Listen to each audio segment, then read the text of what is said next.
Hello, everyone. I want to just take a brief moment to explain to you a wonderful networking opportunity that I'd like to present to us within our district, and also explain to you the power of Google My Maps and how you could potentially use it with your students and at least get you started with thinking outside the walls of your classroom, and then also how you can use this as a tool within the learning within your classroom as well. So let me start with what you see on the screen, and that is a Google My Maps that I have shared with you as CanEdit so that we all can participate in this.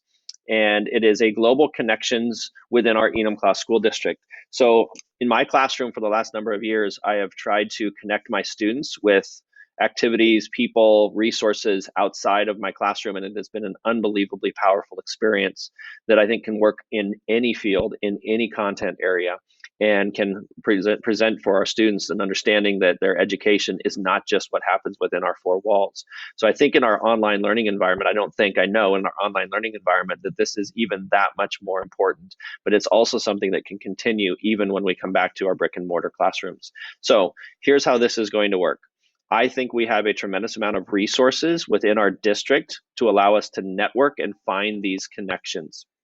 So I've started it with just a few. You can see over on the left-hand side here, some that I've put in there of connections that I have, and also a few other teachers, a couple other teachers that have added to this. I would like to now expand this to our entire district and being able to use to our entire district. So here's how this would work. If you knew you wanted to talk with someone, for example, say in Australia, okay, you would click on this particular pin right here, and it would open up and show you information.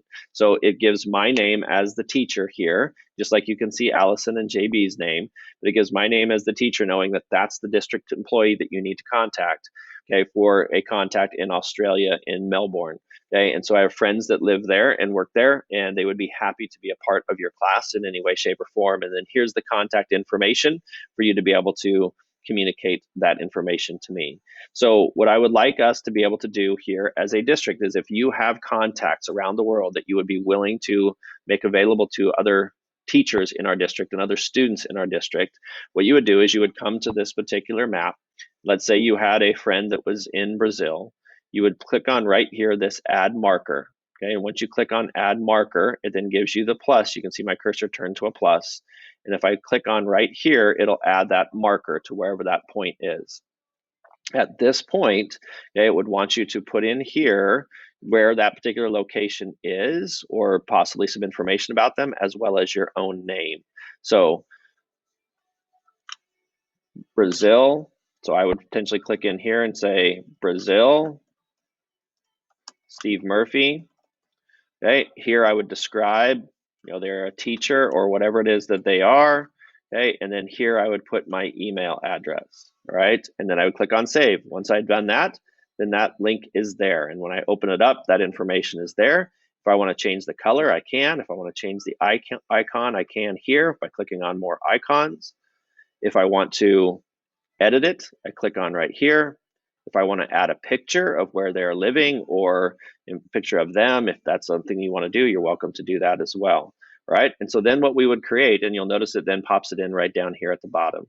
What we then have created, I'm going to go ahead and delete this out of here because we don't need that there. What we then have created is a place that if we are looking for connection for our students to outside of our classroom, we can jump on this, find a particular location. Let's say you wanted somebody from this particular area over here, okay, in Austria. I have friends and such that work there in that particular location that would potentially be able to be a resource. You would click on that, you would contact me through this email, and we'd be able to potentially get you set up.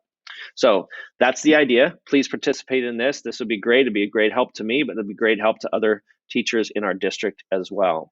If you're wanting to use this with your own students, you just simply need to go to Google My Maps. There are some great tutorials on YouTube as well. But if you go to Google My Maps, you'll open up and you can see that I have a few that are in here as well. But if you wanted to start a new one, say for World War I locations or something, you'd click on Create. And then you are able to then change the title, whatever it is that you wanted to use, okay? And you can add the description in that particular spot. You then have the ability, okay, to do it exactly how we did here and however you want to set it up. But there are tremendous amounts of things that you can do. So you could change the layer and say battles. You could then add a layer, okay, which works like just laying things over top of one another, and say maybe major cities of World War I, or the countries. Okay, so you could add in, a layer of countries. Okay, and you can change obviously the colors of those and how those are. And as you add them, you can click on them, you can unclick them and add those layers or take those layers off. You also have the ability to change the map. So if I, on here, for example, want to change the base map from not being this form and change it to this form, and I like this better, okay, which is more of a physical features type of map, then I can do that. I can change it to this. There's different elements that you can change there. You also have the ability to be able to add driving directions or distances and such to be able to have a kind of how far was it from that particular spot. So lots of different things that you can do. I just wanted to get you basically started and then play around with how you can potentially use this. Let me know if you have any questions. I'm happy to help. Thanks, everybody.